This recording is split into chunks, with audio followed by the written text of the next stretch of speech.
Hi, this is Travis T. Wolfe, author, international transformational speaker, entrepreneur, owner of WolfeMpowerment Group, and you're listening to Chasing Dreams with Amy J.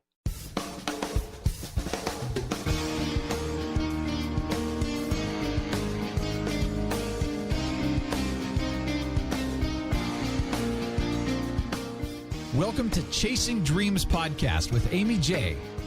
Amy believes that realizing a life without regrets is achieved by taking chances, chasing your dreams, making moves, and overcoming your doubts. The Chasing Dreams podcast will help you overcome life's obstacles, believe in your potential, and inspire you to face your fears. And now here's the woman who is passionately pursuing her dreams, Amy J. Hey, Dream Chasers, this is Amy J, and you are listening to episode 104 of Chasing Dreams. It's crazy, isn't it? And it's even better because I have a good friend on the phone with us today, Travis Wolfe. He was born into poverty to two drug-addicted parents. At the age of 8, his family placed him in the foster care system where he was physically and sexually abused. A runaway at age 15 and homeless by the age of 16, his life was on a downward spiral and he was destined for failure. But today he is an author, transformational speaker, entrepreneur, and sergeant in the police department. His story is a testament that when you become determined not to lose it, it becomes impossible not to win. And we actually met recently at DreamCon where he was a speaker. And guys, he's phenomenal. I'm so happy he was able to come onto the show. Travis, how are you today? Amy, I am doing absolutely amazing. Thank you so much for having me. I'm so grateful. You know, recently, one of the things as you grow as a podcaster, as a speaker, you kind of want to get feedback from people, right? I did a survey recently and found a lot of people who have gone through traumatic experiences feel that they can't move forward. They can't pursue their dream. And when I heard your story at DreamCon, I was like, oh no, he has to come on the show. Because you're a testament to the fact that that's not the case. Absolutely. And so let's not to talk too much about your background, but it has to be mentioned. You had a very, is it safe to say, difficult childhood? Yes, I like to call it challenging. Okay. That's, I think, accurate as well. It was challenging at times. Absolutely. You know, born in a poverty, as you stated, you know, two drug addicted parents. Both my mother and my father were addicted to crack cocaine. And my father was also a very abusive alcoholic when I was 8 years old because of my parents' absenteeism and addictions. My own mother's mother, my grandmother, and my mother's sister, one of my aunts, placed me and my sisters in the foster care system. And, you know, in the system, I was abused physically and mentally. And by the time I was 18, by the time I was 11, I was being molested and raped by a 16-year-old male foster child. Wow. When I was 12, my father had gotten himself clean and sober and got me out of a group home that I was in, you know, but I hated my father. I hated, you know, today I love him. But at the time, I hated my father because my father forced me to learn how to be a man for my mother because he wasn't there. You know, my father would promise me on holidays and Christmas and, you know, birthdays that he would come to see us. And, you know, I would sit outside and wait for my father to walk down the walkway and he wouldn't show up. You know, I hated my father because my father made me learn how to fight in the middle of a fight because he wasn't there to teach me how to use my hands. And that was important. I'm not today. I don't condone violence or anything like that. But at that time, because of the climate, the racial climate, and us being the only children that looked like us that were non-white in our school, my sister and I used to get chased home and jumped by groups of racist children, you know, 7, 8, 9, 10 years old. Oh, geez. And spit on and called the N-word and things like that. So, you know, that was a rough time for us. But, you know, when my father had got me out of the group home at 12, you know, I refused to be obedient. And I was a habitual rule breaker, you know, for a long period of my life. And my father ended up, you know, becoming abusive to me. He'll call it discipline, you know, by today's standards, it'd be abuse. And at least I thought it was abuse back then. So I ran away at 15. 16, I was homeless. By the age of 19, I was arrested. And, you know, things kind of turned around from there. But that's a little bit of my story. Well, I mean, it's an amazing story. Truth be told, it's from one point to the other that you've gone. Could you, at such a young age, going through what you did, in your teens and as an 11-year-old, did you have dreams? I talked about it a little bit at the Dreamers. At DreamCon? DreamCon. Yeah, because I remember Joe had asked me the same question on the Dreamers podcast. He had asked me, did I dream? And I told Joe at the time, I said, Joe, I didn't dream. No, I didn't dream because, pardon me, being an individual who came from where I came from, I didn't believe that I could be anything other than what I knew. And at the time, all I knew was poverty. All I knew was, homelessness, hopelessness. My mother and I, between ages of 1 and 4, when she had given me away after birth, but got me back when I was about 1, a little bit over 1.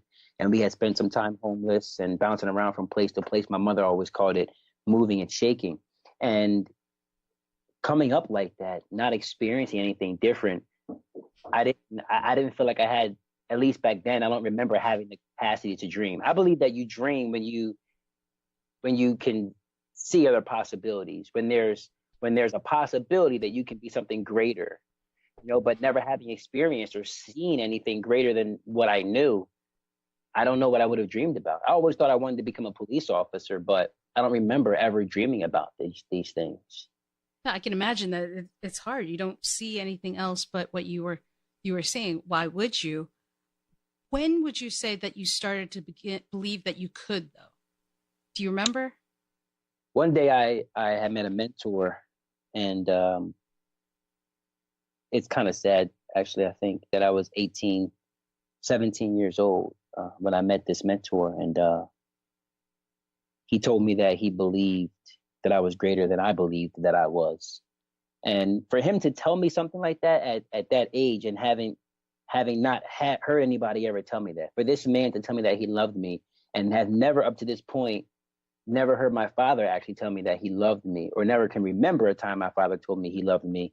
It was, I don't even know how to explain it. To explicate it would not even do it justice, I think. So I'll just say that it was a phenomenal experience, I guess. And to have this man take me to his home and show me his family, to sit down at the dinner table and eat with Pastor Jeff Arthur and his family, to see a nice car in a driveway, a beautiful home, children, a wife. I started to dream about having those things.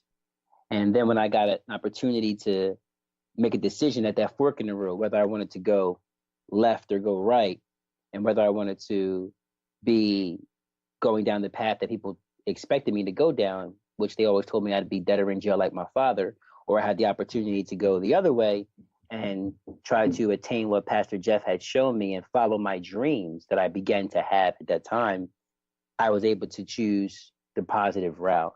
And that was that around the age of 17 was the time that I can actually remember that I started to dream. And what I dreamed about was having this family. What I dreamed about was becoming a police officer, going to college, the first male in my family, on my mother or father's side, to go to college. So that's when I began to dream at 17, when I can remember. At 17, and you started pursuing it. I mean, you became a sergeant in the police force in Philadelphia. So one could say that your dream or your belief that you wanted to be in the police force kind of happened or came full circle. Was that something that stayed with you, the desire to be a police officer? Was there any particular reason why the police force appealed to you? Yes, when I was 7 years old, my mother and I and my sisters had gotten evicted from the apartment we were living in mainly because of me. I was getting involved in a lot of mischievous things at that time, and we ended up in a motel when we got evicted from the apartment. And I did tell you about the experiences with the racism and things like that. And there was a police officer that didn't look like us, and he knew that my mother was on drugs, and he would come check on us every day that he was working. And this man would bring us food or candy or something from the neighborhood food establishments. He would come in our home when our mother wasn't there and look in our refrigerator, see we didn't have food. He would go grocery shopping and get us milk and bread, peanut butter and stuff like that so we could have food in the home. And he showed us a level of love and compassion that I had never experienced from someone who didn't look like us. Really, nobody other than my mother.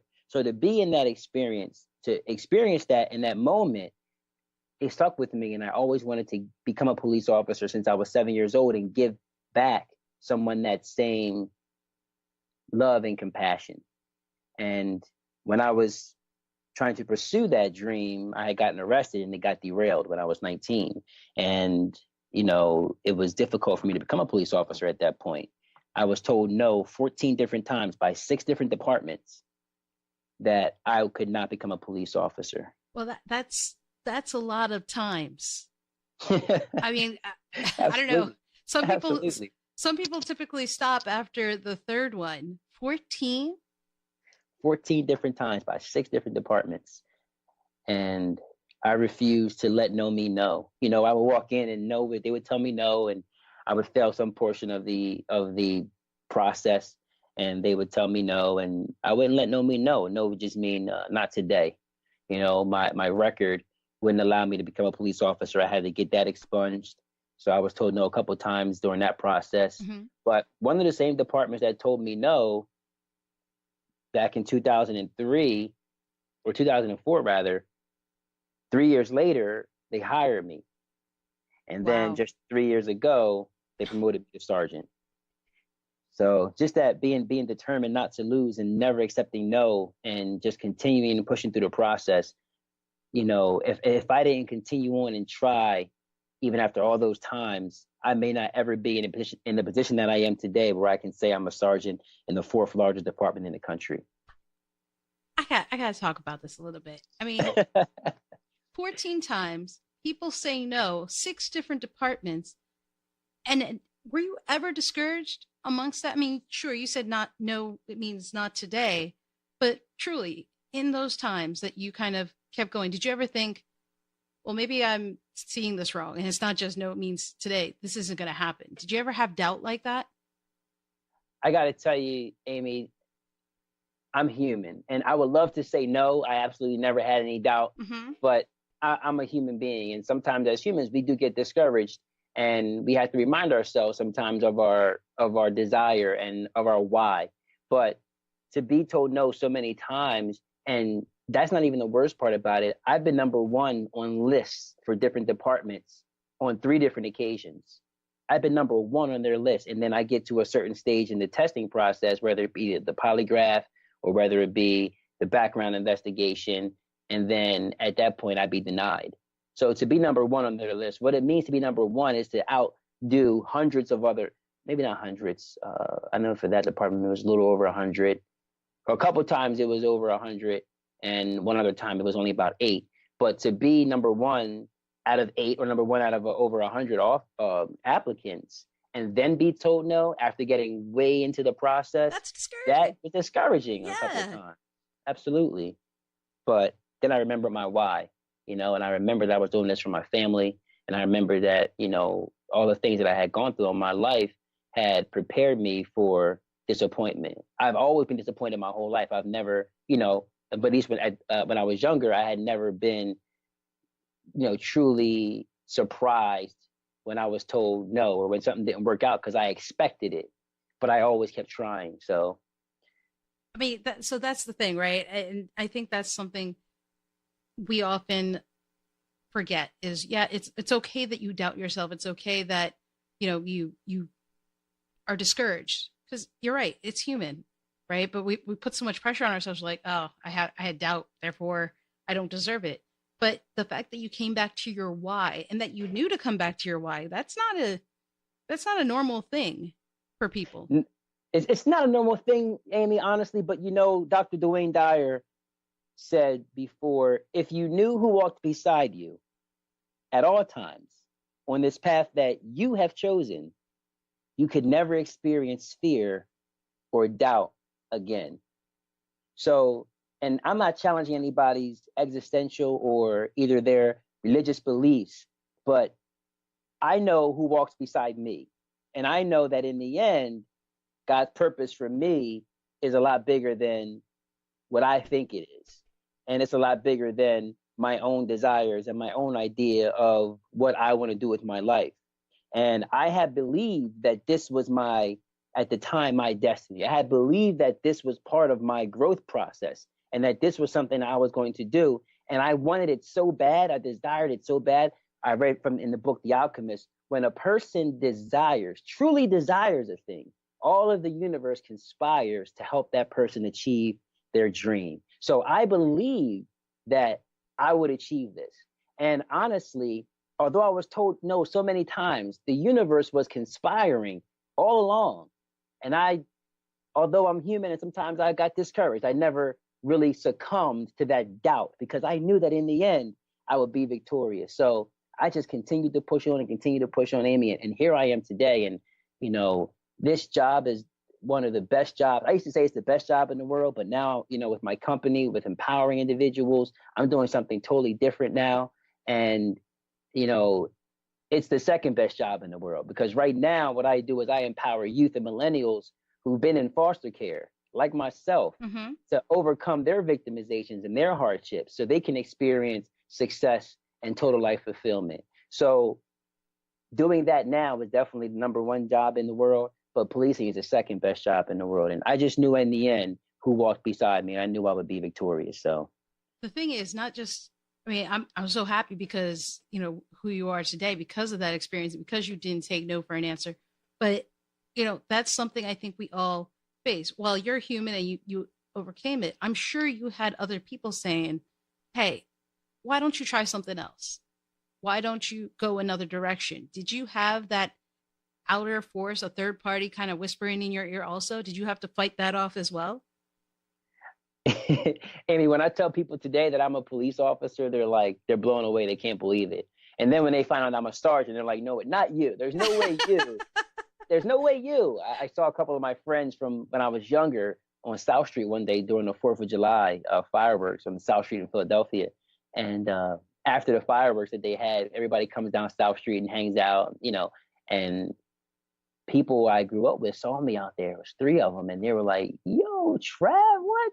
They were like, yo, you a cop? And then they got up close and they're like, yo, you a sergeant? Like they couldn't believe it. So yes, of course, people told me no along the way. People told me it was crazy for me to continue to try. Nobody believed I could ever do it coming from where I came from and having the arrest record that I did. And I was nutty. I was doing some crazy stuff.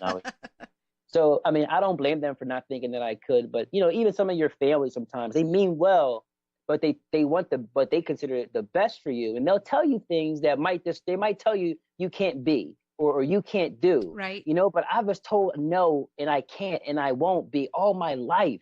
And I was, one of the things that did keep me pushing on was this determination to just not prove everybody wrong, but not allow people to tell me what I couldn't. Like, I was rebellious. I said I was a habitual rule breaker. I was very rebellious, and I wouldn't let somebody tell me I cannot achieve a thing.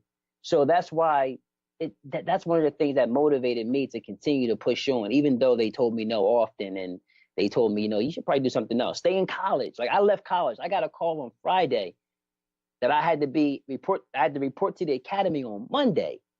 And me being silly and naive and young, I didn't know how to cancel classes and, or put them on hold. Or I hit cancel on all my classes and lost all that money.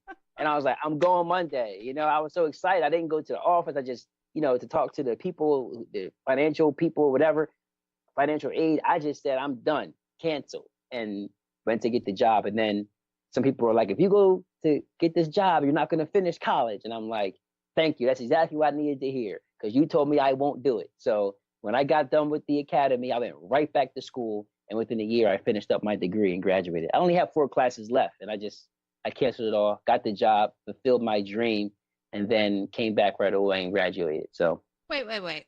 You finished the academy, went back to college, and finished your degree.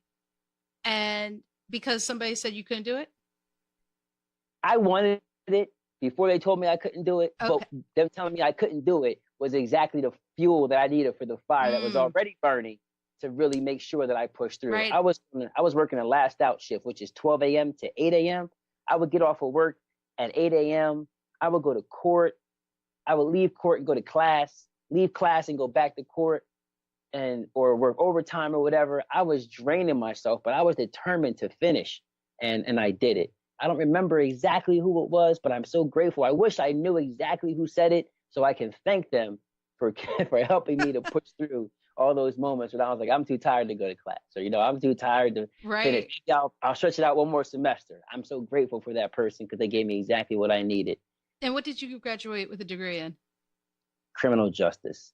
And it's terrible because I wanted to really, it's not terrible. It's phenomenal, actually. I have a degree. A lot of people don't have a degree. So I'm so grateful for that.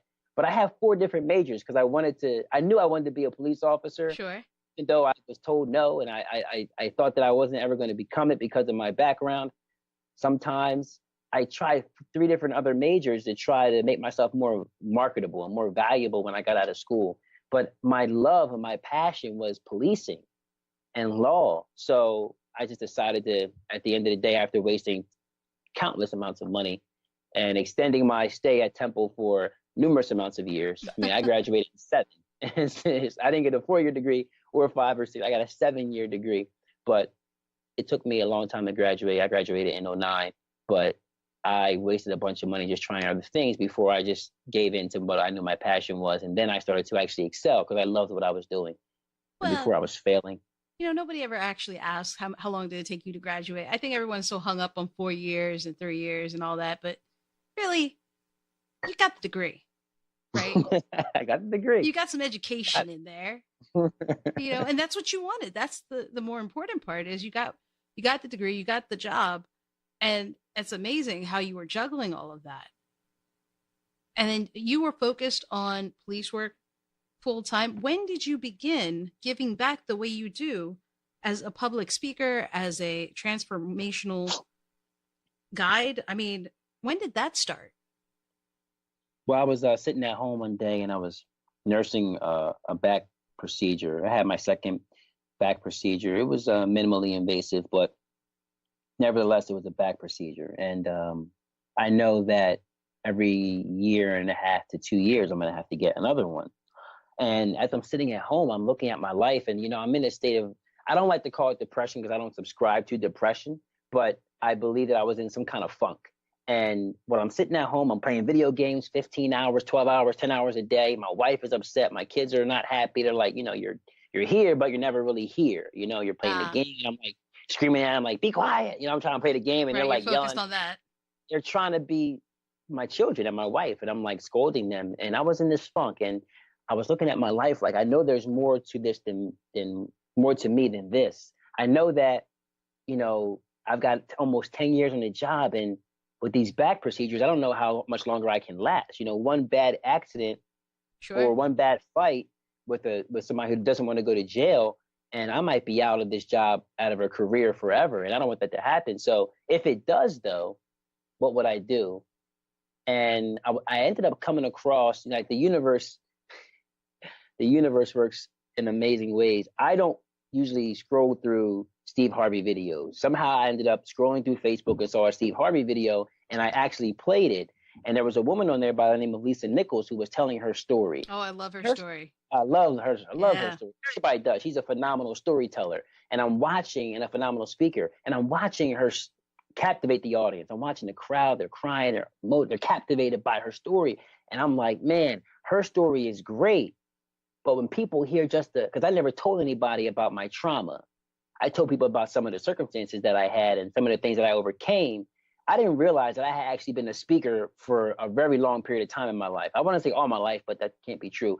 But, at least as an adult and a young man, I was always inspirational to people. And they always come back and tell me how I inspired them somehow, not always, but often how I inspired them somehow in their lives. So watching her do that, I'm like, man, my story is great. If I just tell my story, write a book about it and speak about it, I can really impact and empower and inspire the world, millions of people. And that's what I'm going to do. So I decided to start on this journey, and here I am today.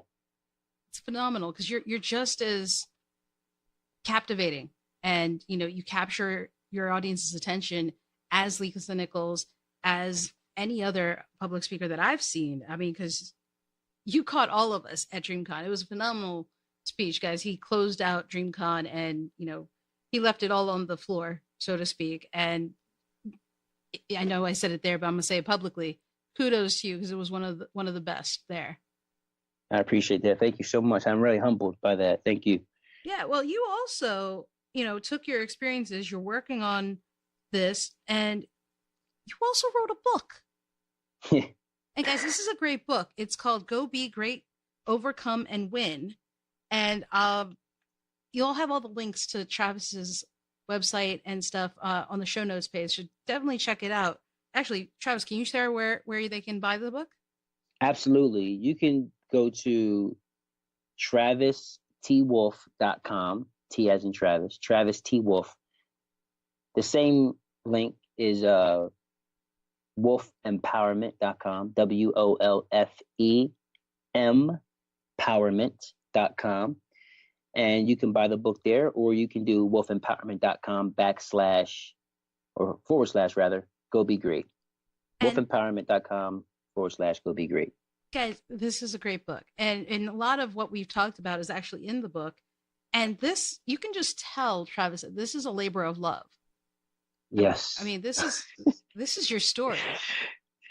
Yes, it is. Right? Yes, it is. When I was writing this book, the entire time I'm thinking to myself and saying to myself, reminding myself, this book is going to change the world. This book is going to change individuals' lives. So I had to leave it all on the floor. I had to be totally transparent. I felt the only way to really change a person's life is to be completely transparent. Nothing faux, nothing hidden, just open and honest. And this book is changing lives worldwide. It's not just, it's internationally changing lives. So I'm just so grateful. And I appreciate you shouting the book out and talking about it. And I appreciate you reading it. But this book is absolutely phenomenal, and it is changing many, many lives. Well, I had to share it because it's a very powerful book. And guys, I know a lot of people who because you're very raw and honest in this book, to be honest. You're very raw and honest in this book. And I think people need to read that. People need to hear that. And, in talking to some people who have gone through difficult times, they have doubts amongst themselves. And I think, especially for those folks, check out this book because it is a story of a man who went through a difficult childhood and is living his dream today. And, you make no apologies for it. You just address it. You have to. A lot of us, we use our fears, we use our victimizations as an excuse for us not to achieve a certain thing or for us not to pursue a certain thing. Mm-hmm. And that takes away from the fact that we are absolutely I don't even know how else to put it, but we're absolutely able to achieve the life that we desire.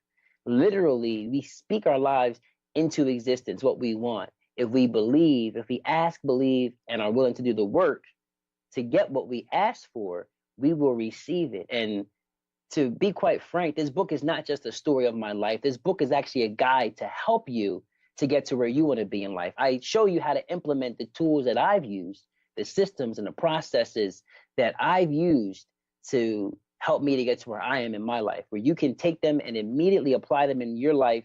And they're universal. I talk about a little bit about universal law in there. And these things can be applied to your life. And if you work it, it'll actually help you to get to the next level. There's exercises in there and things like that. And I really had to give everyone, and I show everyone, this idea that if a guy like me with circumstances like mine, right, can overcome and win, then you absolutely can overcome and win and do greater things than me. And, in the Bible, I don't mean to get I don't want to get religious, but in the Bible, Jesus says, he that believeth in me, in the works that I do, greater things than these, shall he do also, and greater things than these shall he do. So, to believe that Jesus said that we would do greater things than he, I don't want to make Jesus a liar, so I believe that I can do greater things than Jesus, and I believe that everyone else can too. So that is kind of like my motivation behind it, making sure that people know that they can achieve, and just showing them, giving them my full story so they can see where I came from, the dirt. And I talk. Go ahead. You absolutely do. And if I could, I just want to read a small excerpt from chapter 14, which is Know How to Win. Yes. And you say, imprinting success on your unconscious mind means you've told yourself over and over that you're going to be successful, whatever that looks like to you. Your unconscious mind believes it and accepts it as fact. You truly see it in your mind's eye and you believe it and act as if you already have it. However, your unconscious mind doesn't have the power to manifest the things you want in life. It is your actions that are responsible for manifesting the things you desire. I mean, that's deep stuff right there. And just a portion of it. So, like, it's great, guys. There are actions. There are things in here for you to kind of work on and for yourself, and so that you can kind of look at everything. But that's the kind of deep statement that is in this book, by the way. But I read that in particular because it's a very, very powerful thing that you say. It is your actions that are responsible for manifesting the things you desire. When did that come to you? I honestly don't remember exactly when, but as I started to get on this personal development journey, as I started to research universal law and started to apply the things in my life that helped me to become successful, you start to learn more and more about how the law of attraction works and how important action is in our lives. Like you read, I wrote that it is your actions that are responsible for manifesting the things that you desire. Because a lot of us, there's a statement, that we reiterate all the time: ask and it shall be given to you. But that's not the end all be all. You can't just ask and sit down on your couch and think that you're going to become successful because you asked for it. Sure. You actually have to take action in your life. You have to take these action steps. And these action steps, what happens when you take it, so there's energy all around us, right? There's potential energy all around us. And you can wish and hope for and ask and desire all you want. But potential energy is not going to actually create, any momentum for you until you act upon it. Potential energy is only potential energy until it's acted upon by another source of energy. So when you take action, that's that energy that acts upon that potential energy, and you start the momentum to go. The momentum starts to build and build and build. And then the more action you take, the more momentum builds. Like if you can imagine rolling a snowball down a large mountain, right? And as the snowball is rolling down the mountain, it's collecting more and more snow. As it's moving and it's taking action, it's getting bigger and bigger and bigger. It's moving faster and faster and faster, where you might, when it's small, there might be an obstacle in the way, maybe a tree, right? The snowball hits that tree, and if it doesn't keep moving, it'll be dead in its tracks. And sometimes with our life, with our success, we start to move and then we hit a obstacle and then we give up, we quit. We think we can't overcome that obstacle, but when that snowball hits that tree, it might be a small piece of snow that pops off the side of the snowball and continues to roll down the hill, right? And that's what we should do with our lives and our success and on our journey for success. Just continue to roll down that hill. And then as you continue to roll down that hill, before you know it, your snowball will be so big. If there's a Mack truck in front of that giant snowball, it will plow through that Mack truck. It will plow through any obstacle, and that thing will either become part of the snowball or get out of its way. And that's where the momentum gets built at once we take action, and then more action. You start to get a small victory, and you see a win, and then you're like, okay, I can do this. And you just keep going and keep going. And before you know it, you go from saying you want to become a speaker, or saying you're a speaker before you're actually a speaker, to becoming an international speaker. I'm flying to St. Lucia next month to speak in St. Lucia.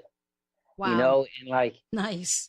It seems like just yesterday I said, I am going to be one of the best speakers in the world, and then I started telling myself I am the best speaker in the world. And I imprinted that on my subconscious mind. So once you print that on your subconscious mind, it goes to work for you, because your subconscious mind's responsibility is to make sure that your beliefs are congruent with your reality, right? It has to make your beliefs your reality, or you'll go, for lack of a better term, insane. So unconsciously, I started doing things that would help me to get to where I said I am. We have to speak those things that are not as if they are. So I say I'm the best speaker in the world on a daily basis of myself, and using incantations and just affirmations, saying it over and over again, so that I believe it so much so that I start unconsciously taking actions to become the best speaker in the world. And now, only a year and 2 months into this whole speaking game, I'm speaking internationally. I'm training other speakers how to speak within other groups. Man, it's been a phenomenal ride. I got to tell you, I'm just so grateful, man. And this book, I try to put all these things in this book so other people can feel how I feel, man, and experience what I'm experiencing. It's just so great. And one of the things you actually talk about in the book is the fact that you felt that up until recently, you weren't going all in, right? Mm-hmm. You weren't giving it your very all until probably the last year or so, something like that. Do you find that the people you're talking to, that's a common theme? Oh, absolutely. Absolutely. Because we're human, right? Yeah. And we get discouraged along the way. There were some obstacles along the way when I first started, and there's some more obstacles that are coming up in my life now and trying to prevent me from getting where I want to go. But like I said earlier, if you knew who walked beside you at all times, so I'm not concerned about these obstacles. In the end, I know I'm going to get over it. In life, if you have an end goal, right? It's always important to start whenever you're trying to pursue a mission in your life, start with the outcome. So you know what you want to do. If you know what the outcome is, if you know that you're going to win in the end, why get upset and frown or be unhappy along the way? Nothing that gets in my way troubles me anymore. I'm human, so for a moment it might bother me, and then I remember the end goal. I remember who walks beside me, and I smile again. This is just another great learning experience for me to make me stronger in the end. So of course we do. Of course we get frustrated or we get, sad or whatever, and we stop or we don't give it our all. Mm-hmm. But we have to remember that why, and remember who walks beside us, and remember that you have an end goal. So everything you do must be working toward that end goal. And stopping is not one of those things that's going to help you get there. If you stop, the momentum stops. And I stopped before, I had a friend that told me that, in order to be, he's like, how can you be speaking to people about becoming successful and you're not even rich? Like, you're not a millionaire yet. So how can you tell other people about being successful? Wow. And I was like, man, if he believes that, then there's probably a million other people in the world who believe that. Yeah. So for a little while, I kind of stopped, but I'm like, man, who am I to tell someone? I'm a poor kid from West Philly. Mm-hmm. I'm a foster kid who was molested and raped. Like, who am I to tell somebody about being successful? I'm not a millionaire yet.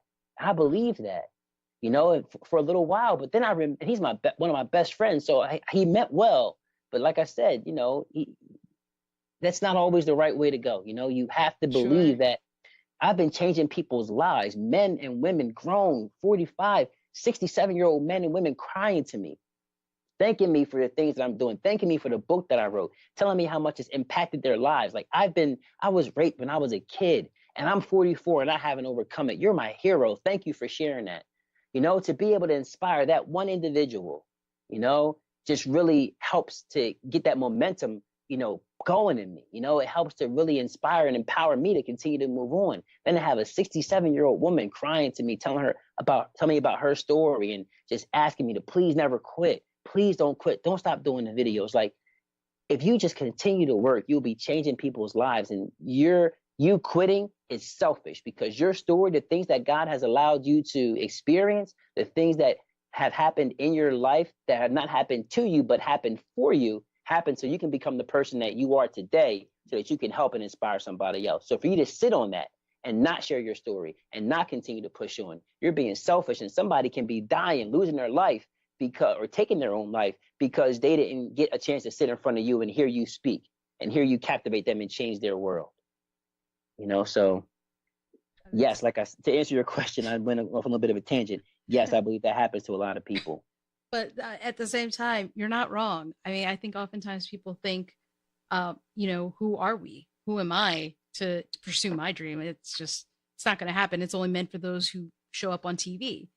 Mm-hmm. And the truth is, people like with your kind of story are the ones who should be pursuing their dreams and sharing it to inspire and remind others who are going through the same thing or who have experienced the same traumas that they too can do it. Mm-hmm. And that's the thing. You have to believe that the person that's on TV, right? The person like Lisa Nichols. When I'm watching Lisa Nichols, when you hear her story, Lisa Nichols was where I was. She wasn't always famous. Lisa Nichols was where I was, where she was down and destitute and downtrodden, right? The people you see on TV worked their way to get to that position because they didn't quit. They continued to push on. If you stop, you'll never be on that television. You'll never be sitting in Oprah Winfrey's chair or on a couch next to her. You'll never be able to experience that massive success that you desire if you quit. If you quit. But if you push on, however, you will essentially and eventually get the win. But you just have to push on. If them people stopped, if Lisa Nichols stopped, she wouldn't have been on Steve Harvey. I never would have saw her, and I might have never started my mission. So it's important that you continue to work and work hard, because you're going to inspire someone else. You're going to empower another individual to pursue their God-given mission and take on their God-given gift and use it to inspire and empower other people. Sure. And to be clear, your intent may not be that. I mean, your intent doesn't have to be that. It's a side benefit or side effect of you being happy and pursuing your own dreams, guys. And that's the thing I think you don't understand. The power, you don't give yourself enough credit, honestly. And I think each of us does that. I agree. We don't give ourselves enough credit sometimes. No. And I think that comes from being told so many times that we're not, you're not pretty enough, or you don't have the right skin tone, or you don't have the right, the right style of hair. You don't have the right complexion. You don't have the right facial features. And, and we believe those things. So we second guess ourselves like, you know what, this ain't, who am I to do this, Right. We don't give ourselves enough credit. We actually have greatness in us, each and every one of us. And you don't have to be a speaker like me. You don't have to be, your mission doesn't have to be, uplifting humanity like mine is. Your mission, whatever it is your mission. And by using your gift to serve other people, you will find that you're inspiring and empowering, whether you're trying to or not, because somebody looks up to you. Somebody looks up to what you're doing. And, I had a meeting with a young man yesterday who asked to be a mentee of mine. And I didn't feel like I did anything. And this man was like, this is the best meeting I've ever had. Like, thank you so much. I'm like, I didn't even do anything. We only spent a couple hours together. But he was so grateful for the conversation and for the words that I was giving him. He wants to be where I'm at today. And he felt like I have poured into him so much through our conversation. He felt like he can do anything, and he was he posted a post on Instagram. He was just so grateful. So, whether you want to or not, whether it's your intention, you're actually inspiring somebody looks up to you. So give yourself some credit and believe that it could be you, that next person that you see on TV doing whatever it is that you do.